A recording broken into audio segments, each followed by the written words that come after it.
నమస్తే, welcome to Leo. 77వ గణతంత్ర శుభాకాంక్షలు లియో ఛానల్ తరఫున. అయితే మొట్టమొదటిసారి అమరావతిలో గణతంత్ర దినోత్సవ వేడుకలు. అయితే ఈ వేడుకల్లో ముఖ్యమంత్రి గారు, అదేవిధంగా డిప్యూటీ సీఎం అయినటువంటి యొక్క పవన్ కళ్యాణ్ గారు, నారా లోకేష్ గారు, గవర్నర్ గారు, వీరందరూ కూడా ఇప్పుడు యొక్క వేడుకల్లో పాల్గొంటున్నారు. అయితే రాష్ట్రంలో జరుగుతున్నటువంటి అభివృద్ధి, జరగాల్సినటువంటి ఒక అభివృద్ధి, వీటన్నిటి గురించి కూడా ఈ యొక్క గణతంత్ర వేడుకల్లో మనం చాలా క్లారిటీగా చూస్తూ వస్తున్నాం. అయితే గవర్నర్ గారిచ్చే వెలుగొండ ప్రాజెక్ట్ కావచ్చు, పోలవరం ప్రాజెక్ట్ కావచ్చు, ఏదైతే అన్న క్యాంటీన్లు కావచ్చు, డొక్కా సీతమ్మ గారికి సంబంధించినటువంటి ఒక మధ్యాహ్న భోజన పథకం కావచ్చు, ఇలాగా ఎన్నో రకాలైనటువంటి యొక్క డెవలప్మెంట్స్ గురించి ఈరోజు గవర్నర్ గారు గణతంత్ర దినోత్సవ వేడుకల్లో ఆయన చెప్తూ వస్తున్నారు.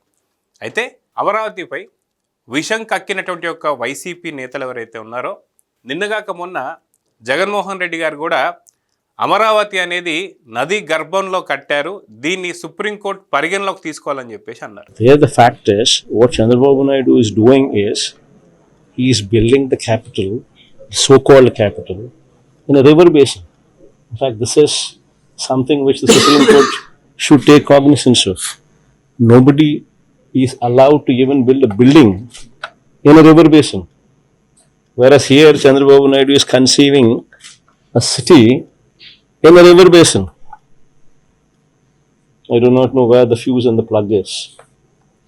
ఇప్పుడు అదే అమరావతిలో గణతంత్ర వేడుకలు, 77వ సంవత్సరం గణతంత్ర వేడుకలు జరుగుతున్నాయి. ఇప్పుడు జరుగుతున్నటువంటి ఒక వేడుకల్లో గవర్నర్ గారి ప్రసంగం కావచ్చు, ముఖ్యమంత్రి గారి ప్రసంగం కావచ్చు, డిప్యూటీ సీఎం గారి ప్రసంగం కావచ్చు, నారా లోకేష్ గారి ప్రసంగం కావచ్చు, రాష్ట్ర అభివృద్ధి జరగాల్సినవి జరిగిన వాటి గురించి జరగబోతున్నాయి. అయితే జగన్మోహన్ రెడ్డి గారు అమరావతిపై కక్కినటువంటి విషయాన్ని అందరూ కూడా మర్చిపోయే స్థితికి వచ్చేశారు. ఇలాంటి సందర్భంలో అమరావతిలో జరుగుతున్నటువంటి వేడుకలు చాలా అట్టహాసంగా జరుగుతూ వస్తున్నాయి. రేపో మాపో ఉభయ సభల్లో జరిగేటువంటి ఈ యొక్క చట్టబద్ధత ఏదైతే ఉందో అమరావతిపై, అది కూడా ఒక కొలిక్కి రాబోతుంది. అది కూడా ఫిబ్రవరిలో జరగబోతున్న సంగతి సంకేతాలు అయితే అందుతున్నాయి.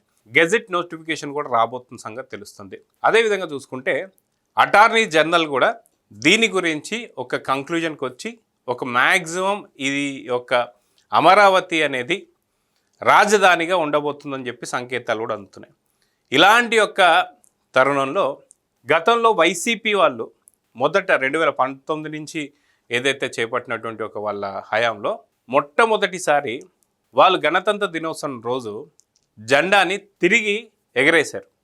అదొకటైతే, అదేవిధంగా చూసుకుంటే బొత్స సత్యనారాయణ గారు గణతంత్ర అంటే హ్యాపీ రిపబ్లిక్ డేని ఏ లెవెల్లో చెప్పారన్నది అందరికీ తెలిసిందే, అది ఎలా ట్రోల్ అవుతుందో తెలిసిందే. అటు రాష్ట్రంలో ఉన్నటువంటి యొక్క ప్రజలపైన ప్రేమ లేదు, దేశం పట్ల భక్తి లేదు, లేకపోగా జరుగుతున్నటువంటి ఒక అభివృద్ధిని అడ్డుకోవాలనే ఆలోచన కూడా మనం చూస్తూ వస్తున్నాం. ఇప్పటికీ వాళ్ళు చేస్తున్నటువంటి ఒక ప్రచారాలు మాత్రం ఎక్కడ తగ్గడం లేదని చెప్పుకోవాలి.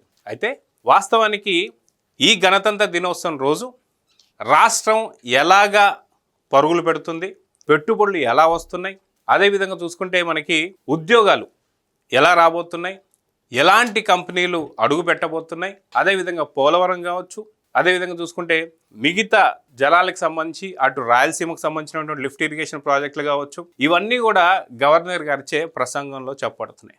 దీన్ని కూడా వ్యతిరేకించే అవకాశం అయితే వైసీపీ నేతలకు ఉందని చెప్పుకోవాలి. కానీ ఇలాంటి శుభ తరుణంలో అటు గవర్నర్ గారిచే ప్రసంగంలో వచ్చేటువంటి ఒక అభివృద్ధికి సంబంధించినటువంటి ఒక వాటి అన్ని విషయాలు కావచ్చు, ఇటు వైసీపీ చేస్తున్నటువంటి విష ప్రచారం కావచ్చు, ఖచ్చితంగా బేరేజ్ వేసుకోవాల్సిన అవసరం అయితే ఏపీ ప్రజలకు ఉందని చెప్పుకోవాలి.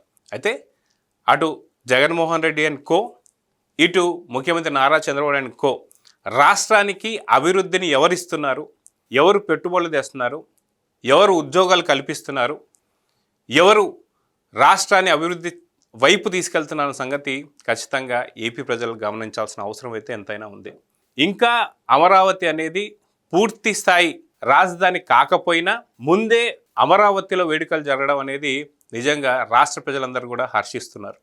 రాబోతున్నటువంటి ఒక 2027 గణతంత్ర దినోత్సవం ఏదైతే ఉందో ఇంకా ఇంతకన్నా అట్టహాసంగా జరిగే అవకాశాలు ఉంటాయని చెప్పేసి అటు రాష్ట్ర రాజధాని అమరావతిపై విషం కక్కుతున్నటువంటి ఒక నేతలు కావచ్చు, పార్టీ నాయకులు కావచ్చు, ఎవరైతే ఉన్నారో వారందరికీ కూడా భూస్థాపితం కాబోతున్నారా ఇలాంటి వ్యాఖ్యలు చేసినందుకంటే అవునన్న సమాధానం వినిపిస్తుంది.